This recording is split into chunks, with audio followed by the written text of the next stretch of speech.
You want to be getting the benefits that you set out to get. You don't really want to be putting in the time in your sessions and then not getting the maximum benefit, right? Welcome back to the Certified Saunas Podcast. This is SaunaCast episode 4. I'm Matt Justice, and in today's episode, we're tackling one of the most important questions that I get. How do I choose the right sauna for my home? If you've been following the first few episodes or watched any of the 700 videos on YouTube from the last few years, you already know how powerful an infrared sauna can be for detox, for stress relief, for recovery. But once you decide to buy one, it's super easy to get overwhelmed, right? You go down these rabbit holes. There are dozens of brands, confusing specs, sales pitches that all kind of end up sounding the same after you realize that there's not that big of a difference between the equipment. And that leaves you with what?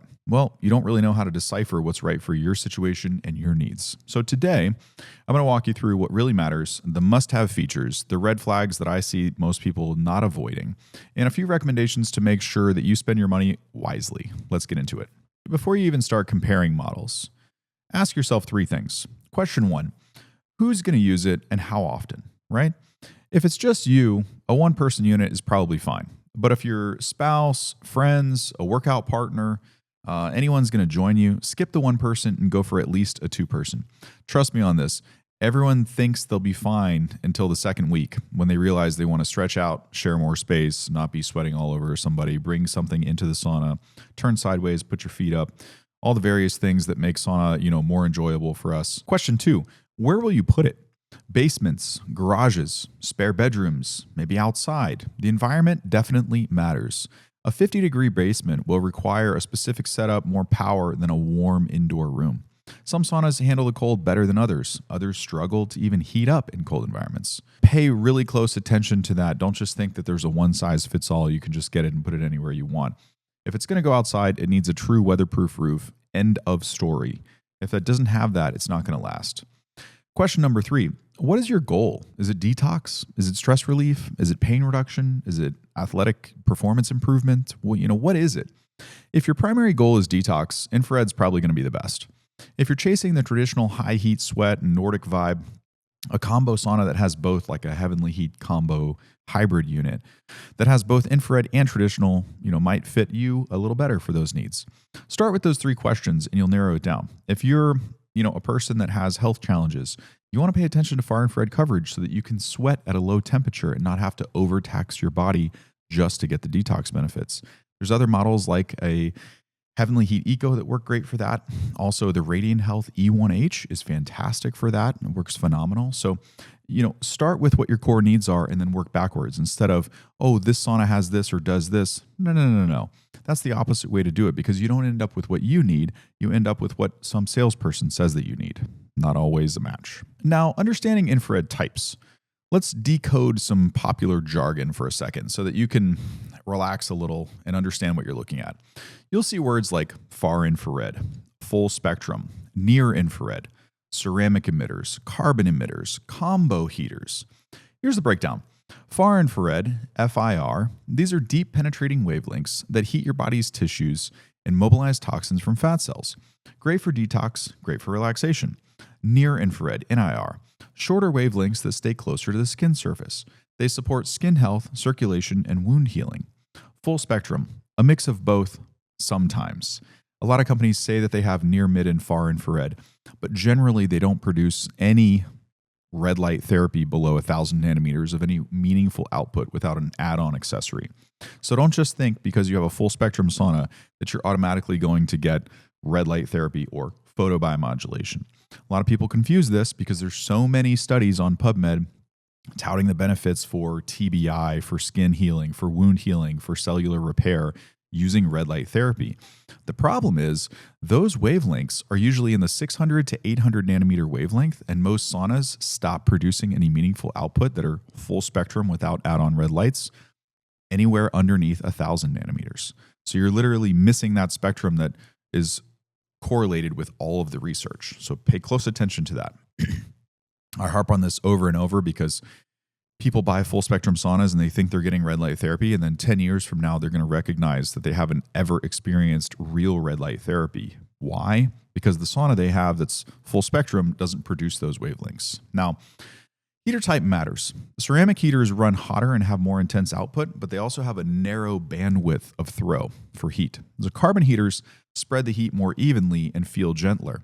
Many of the best saunas blend both carbon ceramic hybrid, so you get the warmth of the carbon with the deep heat of the ceramic. If a company won't tell you what kind of heaters they use or their wattage, that's probably a red flag. You also want to make sure that a sauna is not underpowered. If you have something that has a poor heater layout and it also has a small power supply, yet it's a large cabin, it's underpowered for that much cubic footage. It's going to take forever to heat up and probably won't give you a good sweat. So let's talk safety and build quality for a second. All right, what separates cheap Amazon box saunas, Wayfair stuff from higher end things or something with a safety standard like you might find on the certified sauna list? What is even the point of that? Number one is electromagnetic safety. ELF and EMF, electromagnetic fields. Low EMF and low ELF are non-negotiable for us. High EMF exposure in a small wooden box defeats the purpose of trying to heal, especially for people that are health challenged. Always ask for third-party test data, not marketing buzzwords, right? Number two is wood quality. You'll see cedar, hemlock, basswood, poplar. Cedar smells are great and resist mold, but these are dry saunas. They're perfect for humid climates, but there's really no moisture in these saunas other than what you're sweating and a little condensation on the glass just from a cooler room with a hot sauna in it. Doesn't hurt anything. But basswood and poplar are hypoallergenic for those chemically sensitive to scents. I personally like hemlock of a mild, degree. If you look at some videos, you can have a basswood sauna and a hemlock sauna from two different manufacturers. One will be fine for chemically sensitive people, and the other one will be terrible. Why? Because the manufacturing process is different for those two brands. So always pay attention to the reviews for that. If you are chemically sensitive, we recommend Heavenly Heat, and we also recommend Radiant Health for that. Avoid cheap plywoods, any particle boards. These off-gas toxins, when heated, you wouldn't want to be breathing these in a closed environment. It's just not good for you. Number three would be electrical safety and wiring. A real sauna uses heavy-duty copper wiring and quality connectors. If you see thin lamp cord or household plugs powering multiple heaters, I would just walk away. Not indicative of something that's going to last a long time or is built properly in accordance with UL certifications. Warranty and support. Good brands stand behind their products for 5 to 10 years typically. If the warranty is 1 year or less, they usually dodge service questions. That's kind of your clue to maybe move on or just know, hey, I'm on a budget. This is all I can afford. Whatever time I get out of it, that's what I get. Appreciate the benefit and move on to something else. Comfort and user experience. You're going to spend a lot of time in this thing. So comfort does matter. Look for wider benches, ergonomic backrests, even heater placement. You should have a heat on the front of the sauna too, not just the front or not just the sides. I am a big proponent of frontal infrared so that it wraps the entire body in far infrared balanced heat. That balanced layout ensures you're getting full coverage all the time, no matter of seating position. If you go with something like a Radiant Health sauna, the majority of the models have a heater in the bench. So if you sit with your feet up or lie down, you're still getting 100% coverage the entire time of your session, wherein most saunas, that would be a cold spot. If you look at those on a FLIR camera, and you scan the sauna, you'll see that there's going to be a lot of blue in them. Well, in a Radiant Health sauna, there's hardly any blue. That's because there's an emitter pretty much everywhere. That's hard to find. Most companies don't do that. That's one of the reasons that we love them so much. Lighting also makes a huge difference for some people. Some brands offer chromotherapy, which is colored light therapy. It's not mandatory, but red or amber light, purple, deep blues can help you relax. Some people respond really well to that. They say that it's incredible. Please don't confuse that with actual photobiomodulation because they're nowhere near the same. The output of a PBMT device or red light therapy body panel is going to be significantly higher than any chromotherapy, and don't get the wrong idea about that. That's all I got to say. And don't underestimate the ease of setup.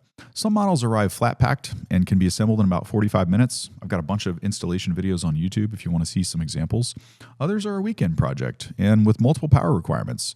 So if you're not handy, ask if they offer discounted installation or at least check out the install videos so that you know what you're in for before you buy.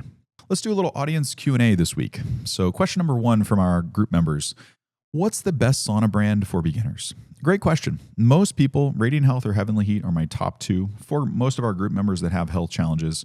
If you're on a budget, something like maybe the Life Pro, they're getting ready to have a Black Friday sale. So as soon as that comes out, that would probably be your most budget-friendly option, and they work better than the Costco models for about the same price. Radiant Health does offer low EMF models that are great for detox and daily use. Heavenly Heat builds the same. They also have non-toxic materials and even offer combo units that have infrared and traditional as well as outdoor units. So it's not so much what brand is best for you. It's more of what are your needs and which brand makes something that fits your criteria. Question number 2 from the audience: is full spectrum worth the extra money? It depends on your goals. If you want skin rejuvenation or muscle recovery benefits, yes, full spectrum can add value. But if you're mainly detoxing, far infrared alone does the job. It's the main workhorse as far as heat therapy goes. I would urge you to take a look at the Heavenly Heat, what do they call it? The red light therapy sauna. Or I would also have you look at a Clear Light Sanctuary or Premier with a red light therapy add-on. If you want a true full spectrum sauna to give you tons of red light therapy, those are going to be the 2 models that actually have the right wavelengths. My only caveat to this is that you use the red light therapy when the sauna is heating up, not once you're already sweating and the sauna is preheated. Why? Because if you look at the PubMed research, you're going to see very, very clearly that photobiomodulation, which is the benefits that you're looking for, are downregulated when the core temperature is elevated. So cool, clean, and dry, better red light therapy.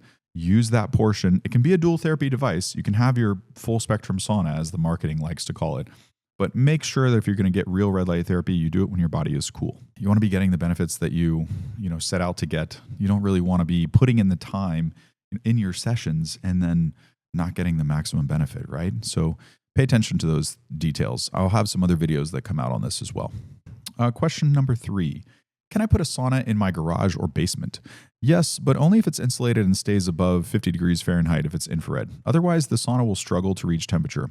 If you live in a cold climate, look at 240 volt or hybrid unit with an auxiliary heater, like a combo unit, a hybrid that'll have traditional sauna heater and infrared. And make sure that it's not something like a Finleo at a hot tub store, because those, while they look very beautiful and they're made by the same company, or same manufacturer rather, from some of the saunas that I really love and have used for years successfully,